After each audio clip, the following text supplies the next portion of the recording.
നോക്കി നോക്ക്. എന്നാലും ഇതെവിടെ പോയി എന്റെ കണ്ണട? ഷീബേ, ഷീബേ. എന്താ അച്ഛാ? മോളെന്റെ കണ്ണട കണ്ടോ? ഞാൻ കണ്ടില്ലല്ലോ അച്ഛാ. അത് അവിടെ എവിടെയെങ്കിലും ഉണ്ടോ? അച്ഛൻ നേരത്തെ ഒന്ന് നോക്കി നോക്ക്. ഇല്ല മോളെ, ഞാൻ കുറെ നേരമായി നോക്കുന്നത്, കാണുന്നില്ല. എന്നാലും ആ പിള്ളേരോടൊന്ന് ചോദിച്ചു നോക്ക്. അപ്പോ മാളുവോ?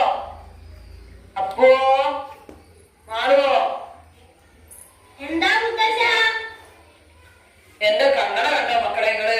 ഞങ്ങളൊന്നും കണ്ടില്ല. എന്നാലും ആ കണ്ണട ഇത് എവിടെ പോയി? നോക്കിട്ട് വരാം. കണ്ണട നോക്കാൻ പോയ പിള്ളേരെ കാണുന്നില്ലല്ലോ. ഇവരിത് എവിടെ പോയി കിടക്കുക? ആ, എന്താ മക്കളെ നിങ്ങള് ചിരിക്കുന്നത്? ചിരി നിർത്തും പിള്ളേരെ.